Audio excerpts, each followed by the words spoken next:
Oi pessoal, um feliz ano novo, um ótimo 2025. Mantendo a tradição do canal, o primeiro vídeo do ano é o vídeo com a minha lista dos mais aguardados, nesse caso então os 10 mais aguardados de 2025. Quero agradecer muito pelo carinho de vocês, seguimos juntos aí então para mais uma temporada de filmes. Nós chegamos à marca de 280 mil inscritos no canal, que para um canal que só fala de cinema eu considero super relevante, então mais uma vez aí o meu agradecimento.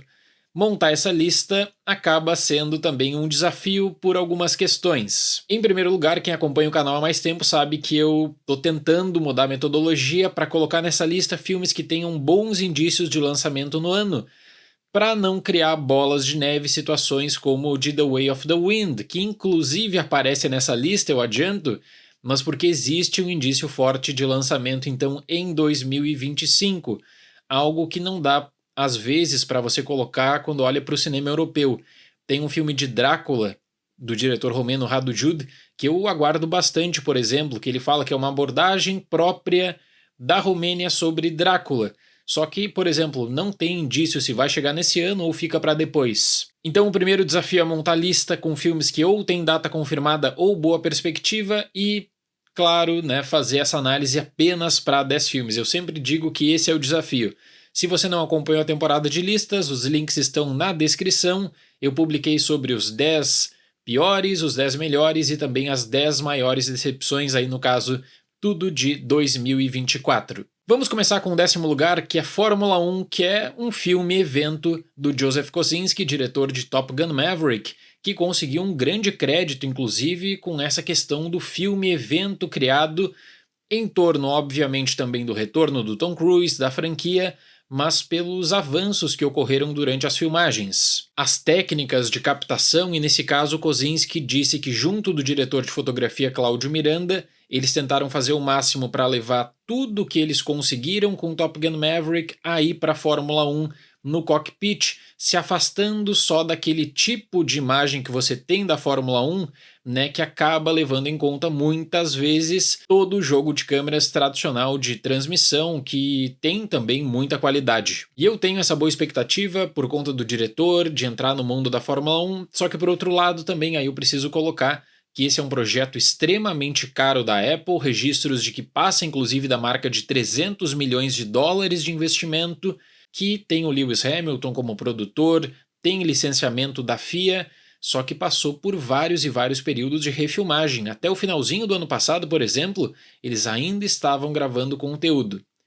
Será que pode ser por conta de alguma sessão de teste? Isso fica em aberto, né? Aí entraria só na especulação. O fato é que o filme tem esse apoio e financiamento da Apple e também uma negociação à parte para lançamento nas salas de cinema pela Warner. O meu 9º lugar vai para Los Simuladores. Eu gosto muito do diretor Damien Cifron e até recentemente publiquei uma crítica sobre Relatos Selvagens, né, na época do relançamento. Para quem não sabe, o Damien Cifron também foi diretor de uma das séries mais consagradas da história da TV argentina, que é Los Simuladores. Essa série durou de 2002 até 2004 e envolve um grupo de 4 homens que resolvem problemas cotidianos usando as mais variadas artimanhas, desde disfarces até manipulações e técnicas de espionagem. Por conta do sucesso na TV argentina, vários outros países tentaram encomendar produções com o mesmo formato, mas sem a mesma qualidade também, e aí criou-se todo um discurso de que Los Simuladores só funcionaria no contexto de crise do começo dos anos 2000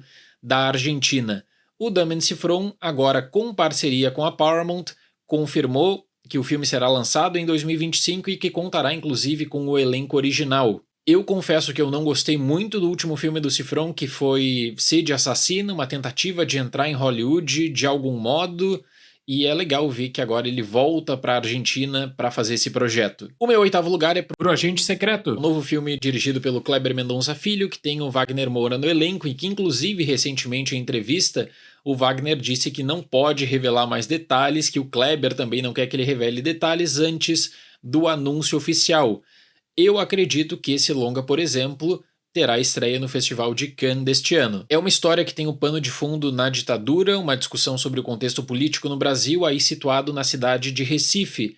Para quem for pegar conteúdo, né, de redes sociais da época das gravações, vai ver que eles fecharam a cidade de Recife, alguns acessos, no período de agosto de 2024, tem várias fotos e dá para ver o cuidado com a ambientação, o cuidado com figurinos também, até para criar essa escala de acontecimentos para registrar Recife dos anos 70. O meu sétimo lugar é para Superman, que é o novo filme do James Gunn e que eu sempre falo na cobertura aqui do canal que ele precisa de fato funcionar em mão dupla. No primeiro momento, ele precisa retomar a credibilidade da marca DC no cinema após um universo que fracassou e muito. E você não adquire essa credibilidade só fazendo promessas, mas sim também com bons filmes. E aí que entra o segundo fator. Superman precisa se tornar essa base sólida para desenvolvimento desse universo pensado pelo James Gunn. Eu realmente acredito que a reação após a divulgação dos primeiros materiais oficiais aponta para um grande interesse do público, dada a enorme repercussão. E essa história vem com o peso do resgate do Superman, que na minha visão foi um personagem extremamente maltratado pelas decisões criativas da gestão passada, em meio a uma dúvida de como posicionar nesse universo. Claro que uma coisa é repercussão, curiosidade, a outra coisa é de fato você conseguir gerar com isso um filme interessante. Então eu fico também na expectativa para Superman. O meu sexto lugar é para Extermínio 3 e muitas vezes a própria indústria cinematográfica questionava o seguinte: bom, em uma era em que qualquer coisa vira sequência, o que acontece com a franquia O Extermínio, que ninguém mais queria resgatar?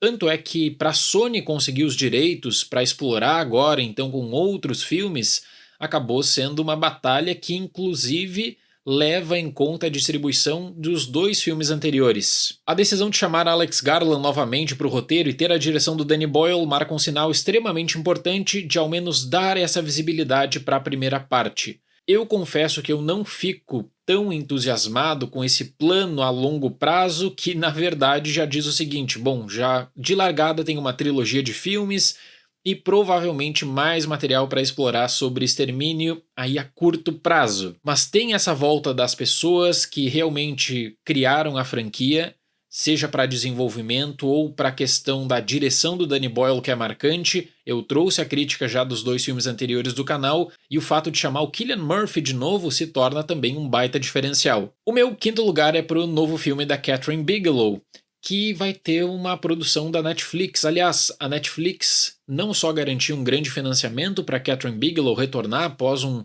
longo período, fora da direção no cinema, mas esse é o primeiro filme que foi aprovado pela nova gestão do Dan Lin, que se tornou recentemente diretor de conteúdo da companhia. O longa trata sobre um ataque a míssil nos Estados Unidos e a resposta da Casa Branca. A The Hollywood Reporter, em matéria recente, diz que o filme tem uma estratégia de desenvolvimento de thriller em tempo real, que eu imagino que vai lidar com a criação de um gabinete de emergência e com todo o processo de tomada de decisão, o que remete muito ao que a própria Bigelow acabou fazendo em alguns momentos da sua filmografia. Eu gosto muito de filmes desse tipo, então também é um filme que desde cedo eu já coloquei no radar para esse ano. O meu quarto lugar é para Eddington, que é o novo filme do Ari Aster, e eu digo isso também trazendo um adendo que eu não fui um grande fã de Beau Tem Medo. Aliás, se tornou uma das grandes decepções daquela temporada, ainda que eu tenha visto Ari Aster falando em circuitos de que Beau Tem Medo é um filme que você precisa assistir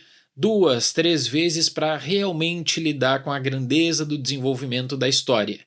Neste caso de Eddington, tem uma base curiosa que é a seguinte: o Ari Aster, antes mesmo de começar sua carreira, tinha um projeto para um faroeste no cinema que ele não tinha conseguido produzir e que ele retomou aí por causa da pandemia. Então ele diz que ele fez algumas alterações no roteiro, a história ela acaba lidando com um xerife do Novo México, que deve ser estrelado pelo Joaquin Phoenix, e aí envolve uma rivalidade nesse local junto de um casal que parece chegar e mudar um pouco a rotina também. O meu terceiro lugar é para o novo filme do Paul Thomas Anderson, que é um diretor que eu adoro, e sempre que tem novo filme de Paul Thomas Anderson tem mistério. No anterior, eu me lembro muito de todo mundo falando sobre Soggy Bottom, que depois se tornaria Licorice Pizza, e uma dúvida sobre o que aconteceria no filme, qual seria a ambientação. E exatamente a mesma coisa está acontecendo agora. Um projeto rodado em 35mm, VistaVision, no retorno desse formato, aliás, que esteve em alta também recentemente com o Brutalista. Existe uma especulação de que o título do filme será The Battle of Beckton Cross, mas aí pode acontecer também a mesma coisa que Sogbottom. O filme tem um grande elenco, será estrelado pelo Leonardo DiCaprio e conseguiu uma janela bem importante da Warner, que também vai posicionar o longa em IMAX. O meu segundo lugar é presença constante nessa lista, é o novo filme do Terrence Malick, que é The Way of the Wind, um filme que acabou as rodagens em 2019, só que diferentemente das outras aparições de The Way of the Wind nessa lista, agora realmente existe um posicionamento de pessoas ligadas à produção de que esse filme pode chegar no Festival de Cannes 2025. O ator Jesse Horig, por exemplo, ele, em uma entrevista no ano passado, ele interpreta Jesus, né, disse que a equipe estava mirando esse lançamento no Festival de Cannes, deixando essa possibilidade para lançamento nesse ano, e eu fico muito curioso. É a história que o Malick planeja contar sobre a vida de Jesus, levando em conta parábolas, e é um filme que ele acabou entrando nesse imaginário também, né, como esse longa de uma vasta pós-produção. Ele tem as rodagens concluídas antes da pandemia e é um dos pouquíssimos projetos desse período ainda pré-pandemia que simplesmente não tem qualquer indício, pelo menos concreto, né, de data. Vamos ficar no aguardo porque eu acho então que na cobertura de Cannes deste ano tem Terrence Malick, tem The Way of the Wind, mas independentemente disso, se não lançar nesse ano, eu prometo eu não vou colocar mais nessa lista, que eu realmente aguardo muito por esse longa. E o meu filme mais aguardado de 2025 é Frankenstein, do Guillermo del Toro.